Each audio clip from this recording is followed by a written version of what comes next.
हम आज कालिया नाग की कथा को स्मरण करेंगे। ये कालिया नाग बहुत काल से उस हद में रह रहा था।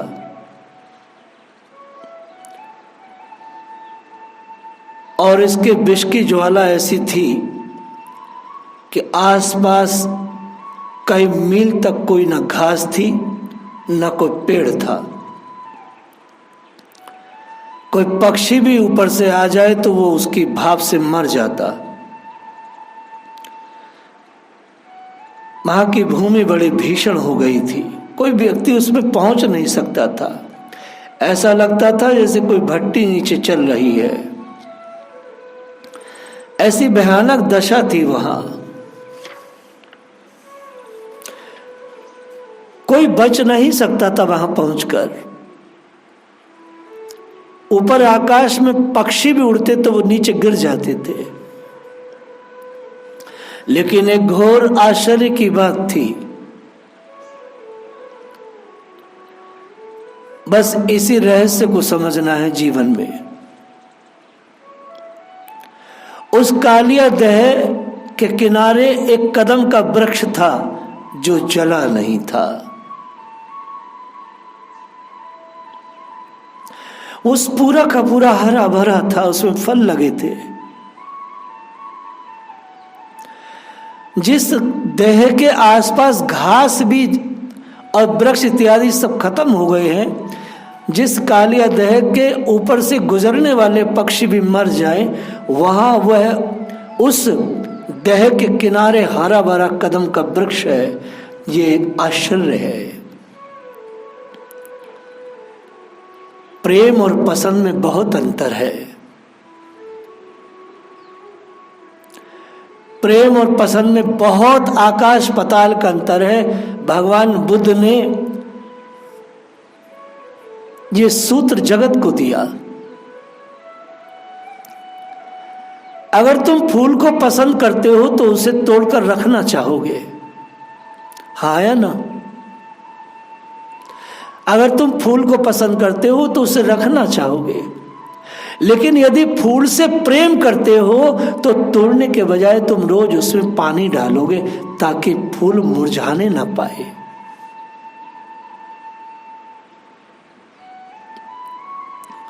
जिसने भी इस रहस्य को समझ लिया उसने पूरी जिंदगी को समझ लिया।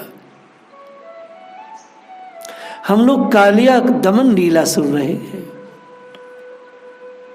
प्रेम और पसंद में बहुत अंतर है भैया।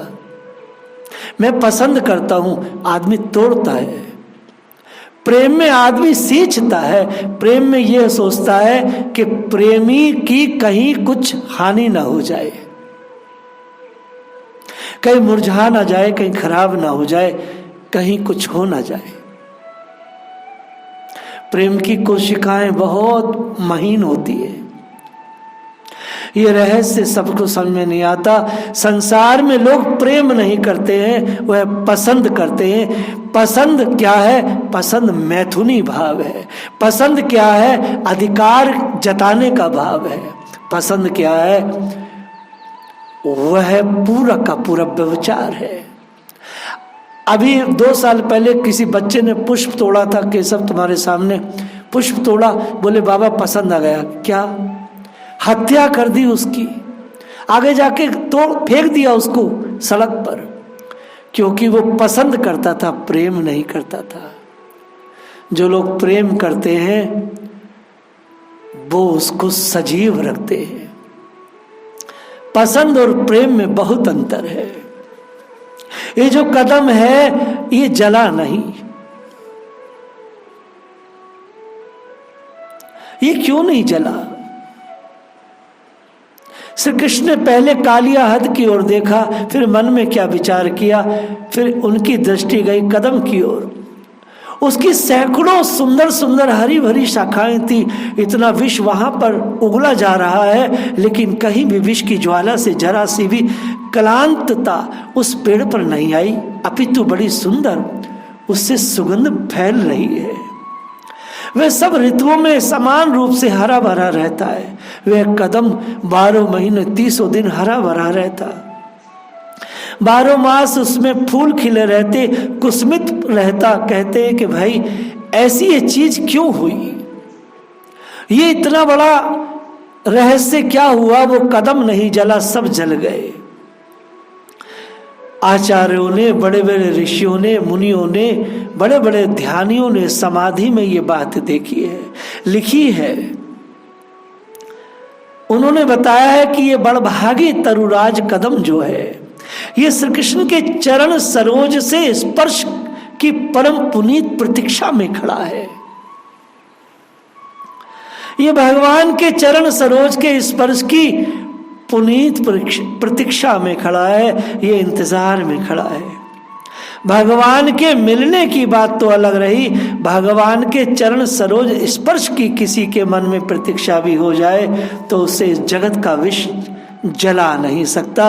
इस जगत की कोई समस्या उसको कष्ट दे नहीं सकती, उसे दुनिया में कोई सता नहीं सकता। जिसके मन में भगवान की चरण रज की प्रतीक्षा हृदय में यदि बैठ जाए तो।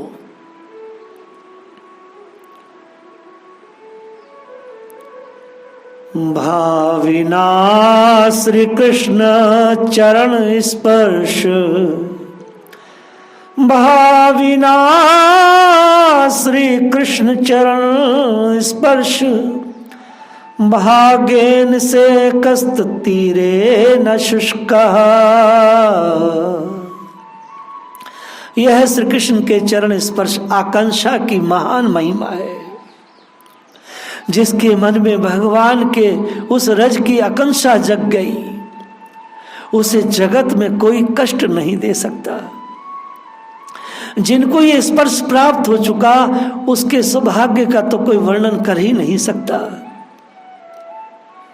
पर भगवान की कृपा शक्ति भविष्य में हजारों हजारों युगों के बाद भी यदि यह विधान कर दे पहले से कि इतने हजार वर्षों के बाद चरण का स्पर्श प्राप्त होगा, तो जो भगवान की लीला शक्ति है यह वहां पर उसकी रक्षा में, सेवा में लग जाती है। आहा,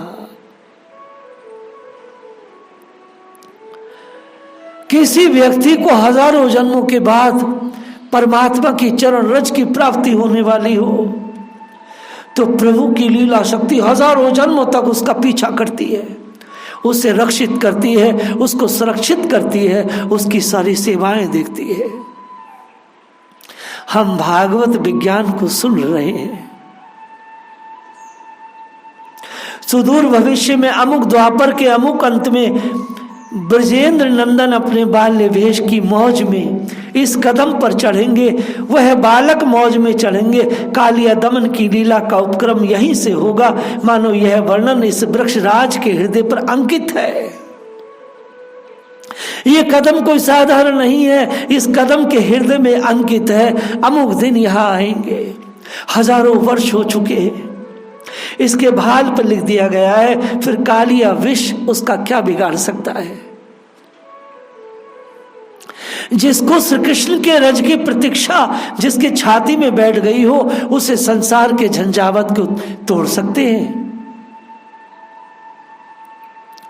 प्रभुपाद जी 70 वर्ष तक शांत रहे। 70वें वर्ष में अमेरिका जाकर के इतना विशाल कार्य कर दिया, संसार के लोगों को श्री कृष्ण की सेवा में लगा दिया। ऐसा कहते हैं जिसकी जीव के अग्रभाग पर भगवान का नाम आ जाता है, जिसके कानों में भगवान नाम प्रविष्ट हो जाता है, जिसके मानस तल में भगवान नाम का प्रकाश उदित हो जाता है, जो एक बार कह देता है कि नाथ मैं तुम्हारा, वही जब सारे भ्रमणों से मुक्त हो जाता है। प्रभु मैं तो तुम्हारा हो गया, आप जैसे मर्जी वैसा करो। इसको तो चरणों का स्पर्श प्राप्त होने वाला है, यह निश्चित हो चुका है। इसलिए विष की ज्वाला ने काम नहीं किया, इस पेड़ के लिए विष अमृत बन गया। यहां पर कृष्ण चरण पर सही ऐ चढ़िया दुष्ट ही कर सही, भावी जा कदम की ऐसे विष जल परसी सके नहीं कैसे। इसलिए विष की कराल ज्वालाओं से निरंतर घिरा हुआ रहकर भी वृक्ष सुरक्षित रहा, नित्य नव उल्लास को लिए हुए रहा, जबकि उस काल अधह के मीलों मीलों तक भी कोई जीवित नहीं था। ऊपर से उड़ जाए तो मर जाए, लेकिन उस देह पर वो वृक्ष वो नव उल्लास के साथ जीवन जी रहा है। लंका निकर निवासा, लंका में सब निकर रहते, निशाचर रहते, विभीषण ऐसे खिले हुए हैं, क्योंकि प्रकृति को पता है कि विभीषण राम जी के चरणों को पाने वाला है, इसलिए प्रकृति ने विभीषण जी को सुरक्षित रखा।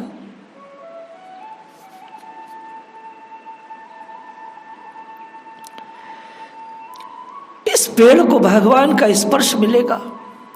हम लोग तो आधीर हो जाते कि इतने दिन हो गए भजन करते, तो कहने लगते हैं कि नहीं मिलते तो छोड़ो यार। 10-5 साल हो जाए, 20 साल हो जाए, तो सोचते इतने दिन से तो भगवान का भजन कर रहे थे, घर बार सब छोड़ा, प्रेम मिला नहीं, कृष्ण मिले नहीं, छोड़ो। अरे भैया, नहीं मिले तो प्रेम के बदले मोल खरीद लोगे भगवान को? क्या माले के बदले भगवान खरीदे जाते हैं? क्या बाल बच्चों को छोड़ करके भगवान खरीदे जाते हैं? भला न जाने ये वृक्ष कब से श्रृंगार सजाकर बैठा है, रोज रोज नया श्रृंगार करता है, नए नए पुष्प, नए नए पल्लव, नए नए फलों को धारण करके, मानो ये नेत्रों के पावड़े बिछा बिछा करके नित्य नील सुंदर का प्रेमा आह्वान करता है कि आओ आओ मेरे देवता, आओ मेरे प्राण, मेरी अभिलाषा पूर्ण करो। बोले अभी तो 1000 वर्ष बाकी है, 1000 वर्ष के बाद आओगे ना, 1000 वर्ष के बाद तुम्हारे चरणों का स्पर्श प्राप्त होगा ना।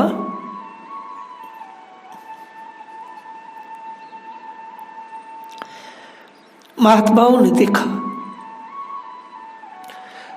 भक्तों ने देखा, ये चरण स्पर्श की प्रतीक्षा लेकर जीवित है।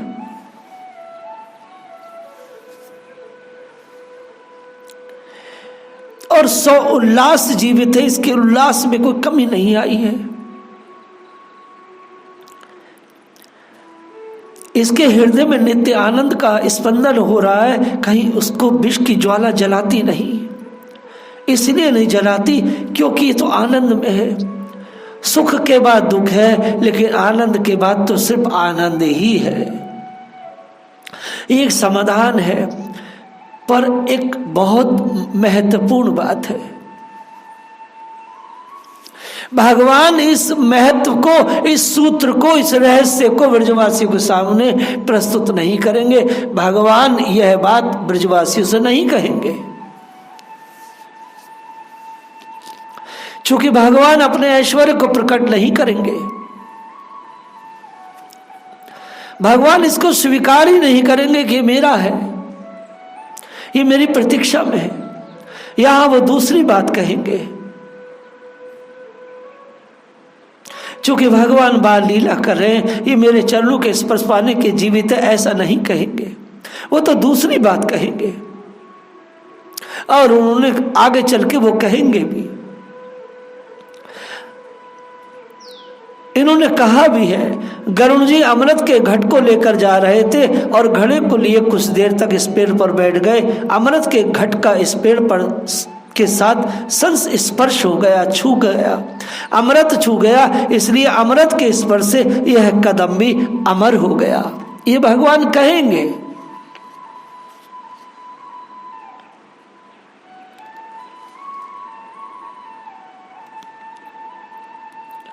ये कथा पुरांतर में आती है। इस प्रकार वह वहां पेड़ रह गया, कालिया देह का विष से मिटा ना सका।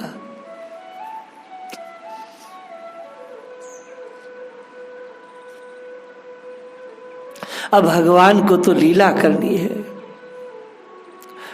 भगवान की लीला शुरू होने वाली है। भगवान मुस्कुरा रहे, नेत्र चंचल हो रहे, दाहिनी भुजा कालिंदी हद की ओर उठ गई, मानो नील सुंदर नीलमणि ने कुछ कहना शुरू किया। स्वर में गंभीरता है, पर वे बाल्य वेश की बड़ी सरलता, बाल माधुर्य मानो सरसता झर रही है। और उनसे एक साथ बच्चे कुछ बोल गए। अरे भैया आओ सुनो, तुम लोगों को एक बात बताएं, देखो कैसी सुंदर यमुना जी बह रही है, देखो चमचम इसका जल चमक रहा है। यहाँ एक हद है, कुंड है, उसमें एक बहुत बड़ा सांप रहता है, बड़ा दुष्ट है। बाबा ने बताया था मुझको, उसका नाम कालिया है। वह स्तवन विद्या जानता है, जल को बांध लिया करता है, अंदर उसने रहने का घर बना रखा है, बहुत सारे जादू टोने जानता है। भैया उसकी फुंकार से सारा का सारा जल जो है दूषित है। पृथ्वी देखो भैया झुलस गई है। देखो भैया ये बहुत ही खतरनाक है। देखो इसके ऊपर से कोई उड़ता है तो पक्षी भी मर जाते हैं। और अब भगवान ने मुख्य बात कही, देखो कदम का पेड़, इस पर विष का असर नहीं हुआ है। तुम जानते हो कि जूं का त्यों ये बना हुआ है। भैया हरा भरा है, देखो इसके पत्ते कैसे चमक रहे हैं। इसका कारण है कि गरुण अमृत का बर्तन ले जा रहा था, उसके छींटे गिरे, इसलिए वैसा का वैसा है। भैया सखाओं ने कहा अच्छा कन्हैया, हाँ भैया एक बात मेरे मन में आई है। मेरे मन में आया कि वह अमृत जो है कहीं गिरा होगा, इस पर 2-4 बूंद, और वह कहीं इसके खोडर में पड़ा होगा। भैया ये मेरे मन में बात आई है। मेरी इच्छा है कि मैं चढ़ जाऊं कदम पर और जाकर देखूं कहीं अमृत पड़ा हो, यदि हो तो उसको पी ले और हम भी सब अमर हो जाए।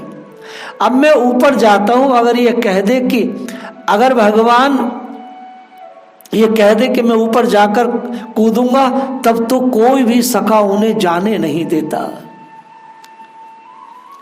लेकिन भगवान ने कहा भैया मैं ऊपर जाकर के अमृत खोजता हूं और अपन लोग पी लेंगे तो सब अमर हो जाएंगे। 2-4 बूंद अगर पता लग के मैं देख लूं तो भैया काम बन जाएगा। तुम एक काम करो, थोड़ी दूर जाकर के गाय चराओ, मैं देखता हूं। अब सखा उनको देखने लगे, वे सखाओं को देखने लगे। अब सखाओं ने देखा, प्रत्येक सखा के मन में अनुभूति हुई, मानो ये हमारे कोटि कोटि प्राण प्रीतम श्याम सुंदर है, आंखों से आंखें मिलाकर हमारी अनुमति चाहते। अरे कन्हैया ऊपर जाकर अमृत ले ले, इसमें क्या हर्ज है, ये तो कोई बात नहीं। उनका हृदय भर गया। फिर मन में आया अरे ऊपर जाता है ठीक, पर उत्साह कुछ थोड़ा दबा, कुछ कहने जा रहे थे, इतने में आंखों में प्रेम के आंसू आ गए। बोले ये बात तो ठीक ऊपर जाने की, पर इसने जो कहा गाय को दूर जाकर चरा लो, ये कैसे होगा बताओ। ये आंखों से हट जाए और हम दूर चले जाएं, हम इसको देख ना सके ना भैया, ये बात ठीक ना है।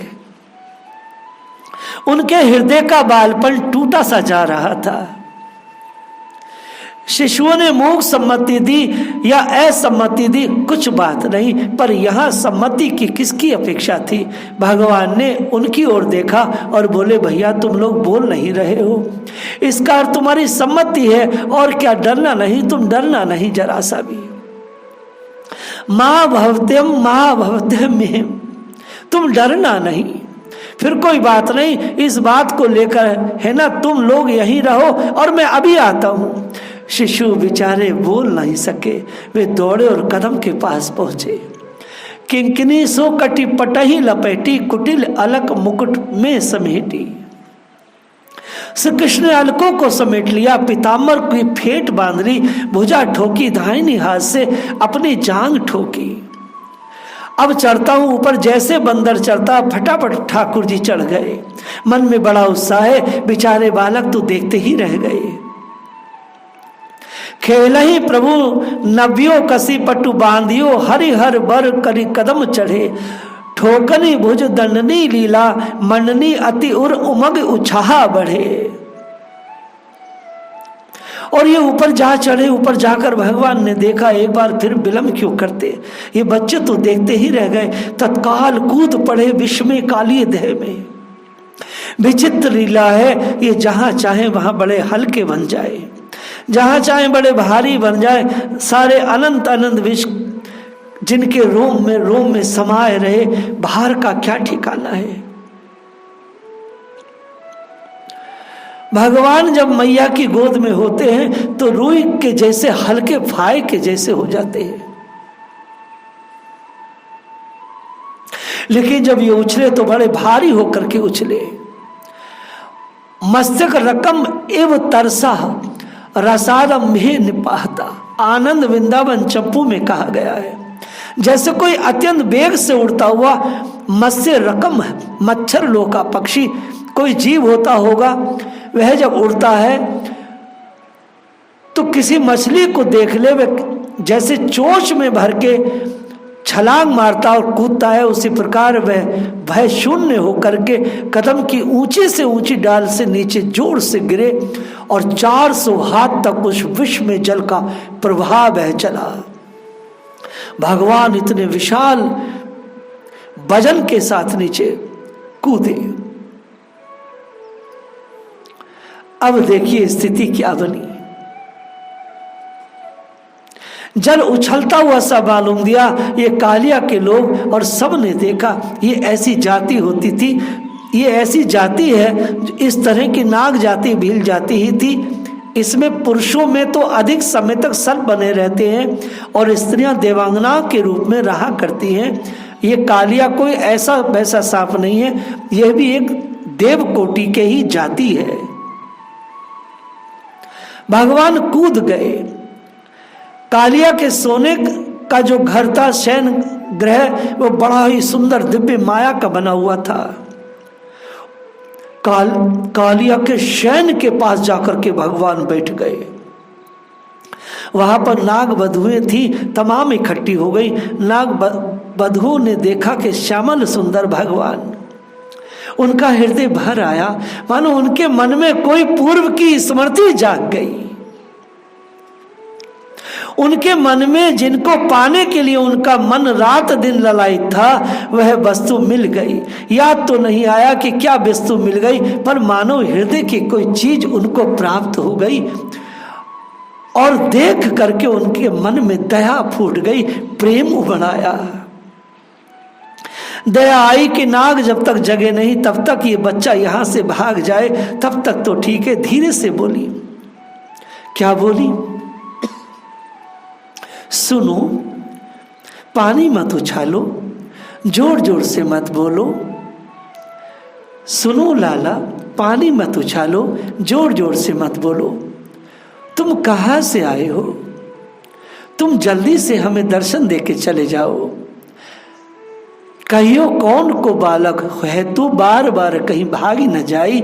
छनकई में जारे भस्म होएगो, जब देखी उठी चाग जमाई।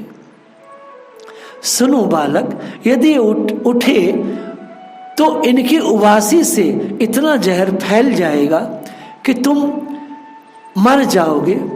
तुम यहां से जाते क्यों नहीं हो? ऐसे मधुर मधुर आवाज से वह सब नाग वधुएं भगवान से बातें कर रही हैं। तुम सुनते क्यों नहीं हो? और भगवान नाग वधुओं को मुस्कान से देख रहे हैं। ये तो पहले दिन की बात है। अभी लीला को हम मां यशोदा के शयन कक्ष में ले जाते हैं। अब ये मां के शयन कक्ष का जो विचार है, इसको हम लोग कल कहेंगे। जय राधे।